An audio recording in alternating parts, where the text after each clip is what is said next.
Do you ever lie in bed, replaying the same conversation from 2 days ago, thinking about what you should have said? Yeah, me too. It's like my brain refuses to clock out. Same here. I can literally win arguments that never even happened in my head. But that's what overthinking does, right? It traps you in your own thoughts. Exactly. Overthinking is when your brain keeps pressing the replay button, even when the show's already over. You start worrying about things that probably don't even matter tomorrow. And that's what we're talking about today, how to stop overthinking and finally give your mind some peace.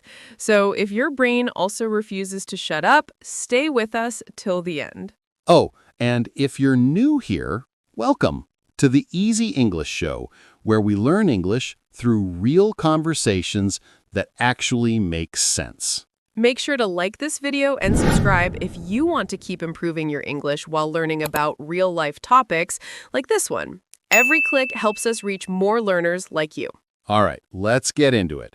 Why do we even overthink in the first place? So, why do we even overthink? What's the deal with our brains? Honestly, it's not because we're weak or crazy. It's because our brain hates not knowing what's going to happen. It wants control, it wants answers, and it wants them now. Right. When something feels uncertain, like waiting for a text, a job reply, or wondering if someone's mad at you, your brain goes, okay, let's figure this out. And then it just doesn't stop. Exactly. It starts replaying every possible scenario like a detective that's lost the case but won't go home. Yep, maybe I said something wrong. Maybe they hate me. Maybe the universe is punishing me. Our thoughts go wild. And in today's world, we feed that monster without even realizing it. We scroll, compare, and read way too much. Every time we check social media, it's like telling our brain, here, take more things to worry about. Totally. Even small stuff becomes a big deal because we're always connected. You see someone's perfect life online and suddenly you start asking, why not me? That's when overthinking sneaks in. Yeah, the brain's just trying to protect us, but in doing so, it ends up making us anxious. It's like a guard dog that barks at everything, even when there's no danger. That's such a good way to put it. Our brain thinks it's helping, but really it's just keeping us on high alert all the time. So once we understand that overthinking is just the brain trying too hard, we can start learning how to spot it when it happens. Exactly, because catching it early is the first step to calming it down. And that's what we're getting into next. How to know when your mind's gone into overthinking mode. So how do you even know when you're overthinking? I mean, it's not like your brain sends you a text saying, hey, buddy, I'm spiraling again. I wish it did, but there are signs, and once you spot them, you'll start catching yourself faster. One big sign is when the same thought keeps looping in your head, like a song you can't turn off. You replay the same moment, the same mistake, over and over again. Exactly. You start asking what-if questions all the time. What if I mess up? What if they don't like me? What if I made the wrong choice? And before you know it, your brain's created 100 imaginary disasters. Yeah, and sometimes it even gets physical. Tight shoulders, headaches, or that heavy feeling in your chest. All signs your mind's been overworking. It's like your brain opened 37 tabs, and now your body is the laptop that's about to crash. Perfect metaphor. Another sign? You can't focus on what's in front of you. You might be at dinner, but your mind is still arguing with someone from last week. Yep, when your thoughts feel louder than reality, that's when you know you're stuck in the loop. And if you don't break that loop early, it keeps spinning. Which brings us to the next step, how to actually stop it. Because sometimes you don't need to fight your thoughts. You just need to outsmart them. Okay, so now that we know what overthinking looks like, how do we stop it? Because telling your brain to just relax never works. Yeah, it's like telling a cat not to knock things off the table. It'll do it anyway. But here's one trick that actually helps. I call it the 20-minute rule. Ooh, sounds fancy. What's that? It's simple. When something's bothering you, you give yourself 20 minutes to think about it. You can worry, plan, overanalyze, whatever you want, but only for 20 minutes. And then? Then you stop. You get up, go for a walk, watch something funny, make a snack, whatever. Just break the loop physically. The key is to remind your brain that you're in control, not the thoughts. That's actually really smart, because if you don't set a limit, your brain will keep chewing on the same problem for hours. Exactly. Thoughts multiply when you feed them too much time. Another thing that helps me is writing things down, like literally dumping everything on paper. It's weird, but once it's written, it stops bouncing around in my head. Yeah, journaling is like moving your thoughts out of your brain and onto a page. You can see them clearly, and they suddenly look a lot smaller. Totally. Sometimes I read what I wrote later and think, wow, I was stressing over that. Right? Once it's out of your head, it loses its power. So the two simple tricks, set a time limit and write it out. It's like giving your brain a break. Exactly. But if you want to go a bit deeper, there's one method that doesn't just stop the thoughts, it actually retrains your brain to stay calm. And that's where mindfulness comes in, right? Right. The thing everyone talks about, but few actually understand. All right.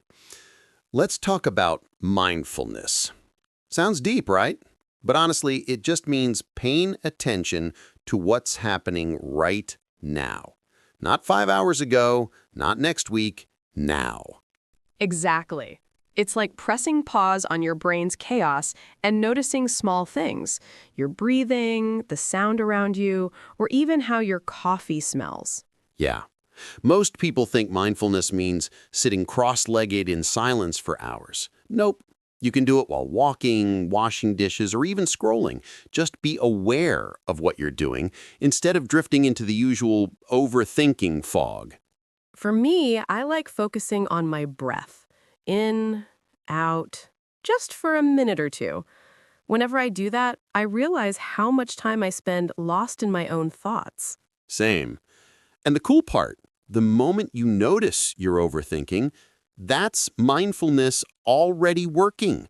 You're taking control instead of getting dragged by your thoughts.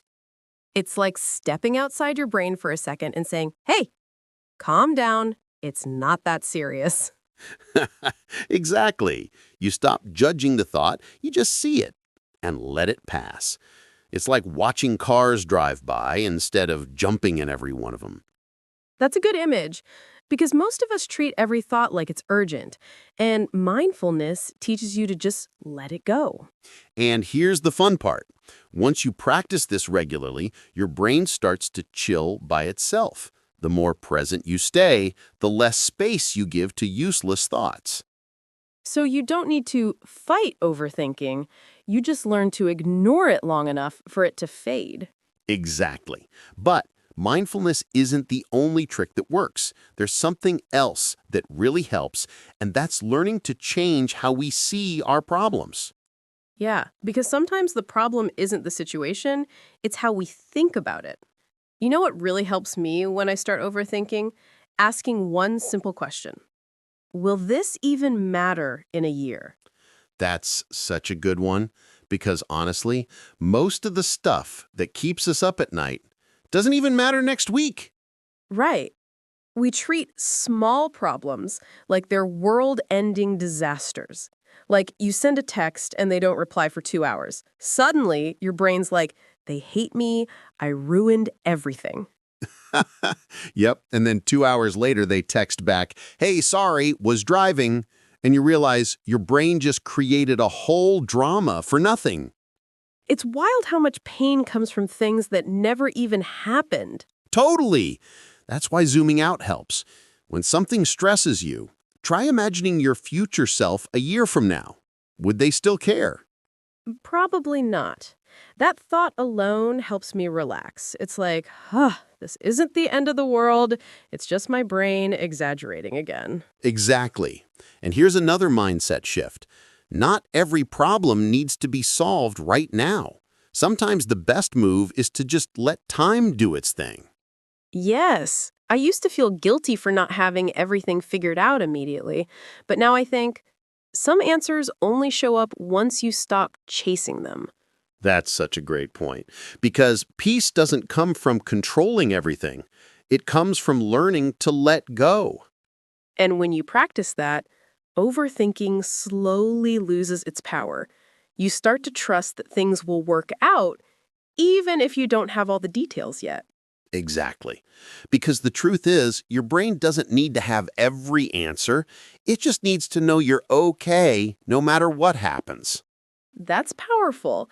And honestly, it's what we all forget sometimes. We're stronger than our thoughts, Absolutely.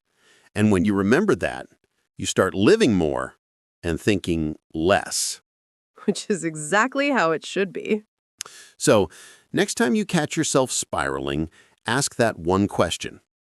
Will this even matter in a year? If not, give yourself permission to let it go. All right, let's do a quick recap before we go. Today we talked about what overthinking really is. That nonstop loop where your brain keeps replaying the same worries over and over again.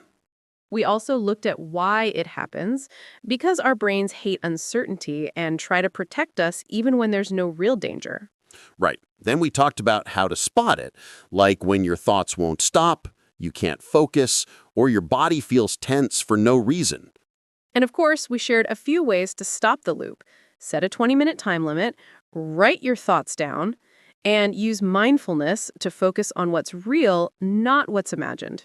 Exactly. And maybe the most powerful trick, that question, will this matter in a year? Because 99% of the time, the answer is no. So give yourself a break. You don't have to solve everything today. Life gets a lot easier when you stop trying to control every thought. I like that. Life happens outside your head, not inside it. That's the perfect note to end on. Hey, if you enjoyed this episode, don't forget to like this video. It really helps us out. And subscribe to the Easy English Show so you can keep improving your English through real conversations like this one. We've got new episodes every week, full of simple English, real stories, and practical tips you can actually use. Thanks for listening, everyone. And remember, stop overthinking, start living. See you in the next one.